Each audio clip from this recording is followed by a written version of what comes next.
ಪರಿಷತ್ ಸಮರ ಗೆಲ್ಲೋದ್ಯಾರು? ನಾಳೆ high drama fix.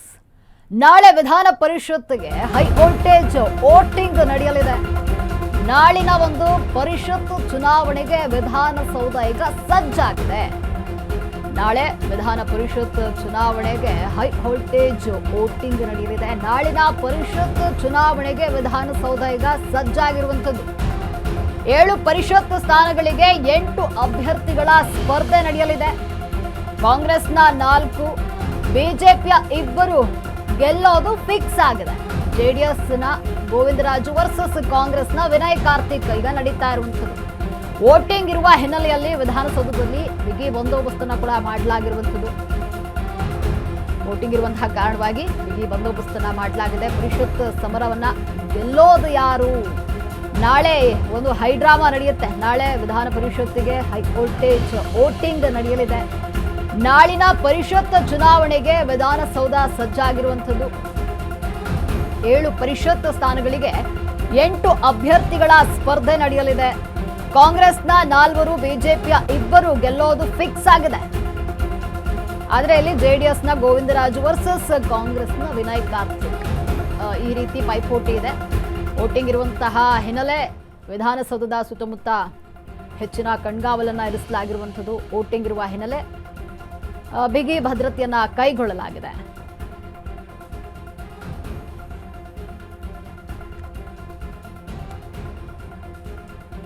Voting ಸಿದ್ಧತೆಗಳ ಬಗ್ಗೆ ನಮ್ಮ ಪ್ರತಿನಿಧಿ ದೀಪಾ ನೀಡಿರುವಂತಹ ಪ್ರತ್ಯೇಕ ವರದಿ ಇಲ್ಲಿದೆ.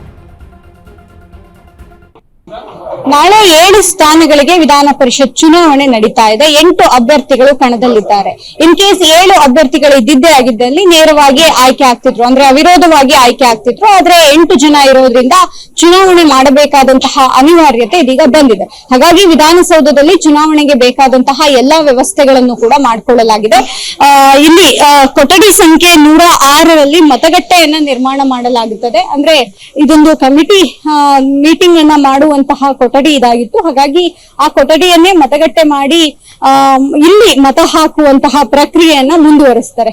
ಸಹಜವಾಗಿ ವಿಧಾನಸಭಾ, ಲೋಕಸಭಾ ಚುನಾವಣೆಗಳು ಅಥವಾ ಸ್ಥಳೀಯ ಚುನಾವಣೆಗಳು ಯಾವ ರೀತಿಯಾಗಿ ನಡೆಯುತ್ತೆ ಅದೇ ರೀತಿಯಾಗಿ ಚುನಾವಣೆ ನಡೆಯುತ್ತೆ.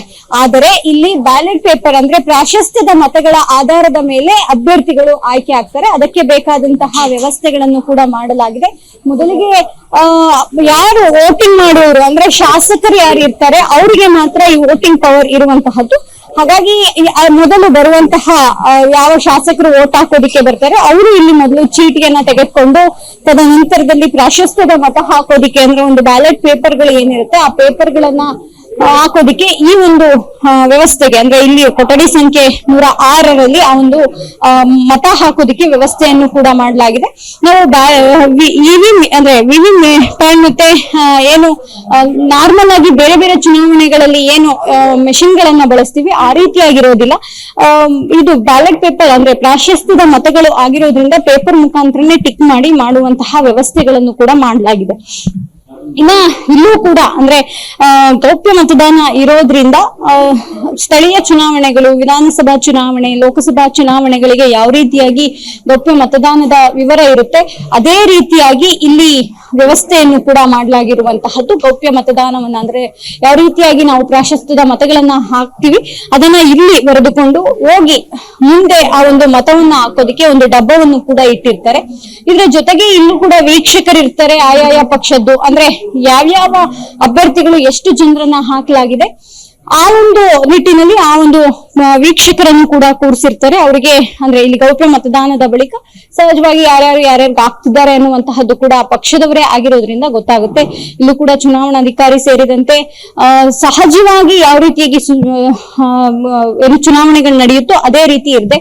ಜೊತೆಗೆ ಸಿಸಿ ಕ್ಯಾಮೆರಾ ವ್ಯವಸ್ಥೆಯನ್ನು ಕೂಡ ಮಾಡಲಾಗಿದೆ. ಅಂದ್ರೆ ಒಂದು ವೇಳೆ ಏನಾದ್ರೂ ಗಲಾಟೆಗಳು ನಡೆದ್ರೆ ಅಥವಾ ಮತ ಹಾಕುವಂತಹ ಸಂದರ್ಭದಲ್ಲಿ ಏನಾದ್ರೂ ಹೆಚ್ಚು ಕಡಿಮೆ ಆದ್ರೆ ಅಥವಾ ಯಾರಾದ್ರೂ ಫೋರ್ಸ್ ಮಾಡಿದ್ರೆ ಅನ್ನುವಂತಹ ನಿಟ್ಟಿನಲ್ಲಿ, ಯಾಕಂದ್ರೆ ಇದು ಅವಿರೋಧವಾಗಿ ಆಯ್ಕೆ ಇಲ್ಲದೆ ಇರೋ ಕಾರಣ ಸಿಸಿ ಕ್ಯಾಮೆರಾಗಳನ್ನ ಅಳವಡಿಕೆ ಮಾಡಲಾಗುತ್ತೆ. ಅಂದ್ರೆ ಇನ್ ಕೇಸ್ ಈ ರೀತಿಯಾದಂತಹ ಘಟನೆಗಳು ನಡಿಬಾರ್ದು, ಇನ್ ಕೇಸ್ ನಡೆದಾದ್ಮೇಲೆ ಒಂದಿಷ್ಟು ಸಾಕ್ಷಿಗಳು ಬೇಕಾಗುತ್ತೆ ಅನ್ನುವಂತಹದ್ದು, ಅಥವಾ ಮತ ಯಾವ ರೀತಿಯಾಗಿ ಹಾಕ್ಲಾಗ್ತಿದೆ, ಜೊತೆಗೆ ಅಲ್ಲಿ ಏನು ಸಮಸ್ಯೆ ಇಲ್ವಾ ನೋಡುವಂತಹ ನಿಟ್ಟಿನಲ್ಲೇ ಇದನ್ನ ಅಂದ್ರೆ ಸಿಸಿ ಕ್ಯಾಮೆರಾವನ್ನು ಕೂಡ ಅಳವಡಿಕೆ ಮಾಡಲಾಗಿದೆ. 2 ಸಿಸಿ ಕ್ಯಾಮೆರಾಗಳು ಇಲ್ಲಿ ವರ್ಕ್ ಮಾಡುವಂತದ್ದು. ಹೀಗೆ ನಾಳೆ ನಡೆಯುವಂತಹ ಚುನಾವಣೆಗೆ ವಿಧಾನಸೌಧ ಸಜ್ಜಾಗಿರುವಂತಹದ್ದು. ಜೊತೆಗೆ ಚುನಾವಣಾಧಿಕಾರಿ ವಿಶಾಲಾಕ್ಷಿ ಅವರು ಇರ್ತಾರೆ.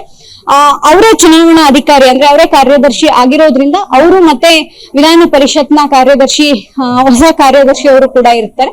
ಹೀಗೆ 10 ಹಲವು ನಿಯಮಗಳನ್ನ ಇಟ್ಕೊಂಡು ನಾಳೆ 7 ಸ್ಥಾನಗಳಿಗೆ 8 ಅಭ್ಯರ್ಥಿಗಳು ಸ್ಪರ್ಧೆ ಮಾಡಿರೋದ್ರಿಂದ ಚುನಾವಣೆ ನಡೀತಾ ಇದೆ.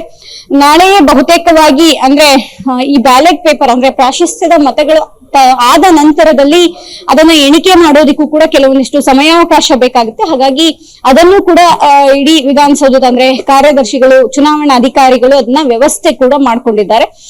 ನಾಳೆ ನಡೆಯುವಂತಹ ಚುನಾವಣೆಗೆ ಯಾವ ರೀತಿ ಬೇಕಾದಂತಹ ಸಿದ್ಧತೆ ಅಂದ್ರೆ ಇಲ್ಲಿ ಶಾಸಕರುಗಳನ್ನು ಹೊರತುಪಡಿಸಿ ಯಾರು ಕೂಡ ಬರುವಂತಿಲ್ಲ. ಚುನಾವಣಾಧಿಕಾರಿಗಳು ಮಾತ್ರ ಇಲ್ಲಿ ಇರ್ತಾರೆ, ಸಿಬ್ಬಂದಿಗಳು ಅಂದ್ರೆ ಚುನಾವಣೆಗೆ ಬಳಕೆ ಆಗುವಂತಹ ಸಿಬ್ಬಂದಿಗಳು ಮಾತ್ರ ಇರ್ತಾರೆ. ಹಾಗಾಗಿ ಅದಕ್ಕೆ ಬೇಕಾದಂತಹ ಎಲ್ಲಾ ವ್ಯವಸ್ಥೆಯನ್ನ ಇದೀಗ ವಿಧಾನಸೌಧದಲ್ಲಿ ಮಾಡ್ಕೊಳ್ಳಲಾಗಿದೆ. ಕ್ಯಾಮರಾಮನ್ ಗಂಗಾಧರ್ ಜೊತೆ ದೀಪಾ ಕುಕ್ಕುವಾಡ, ಅಶ್ವವೇಗ ನ್ಯೂಸ್, ಬೆಂಗಳೂರು.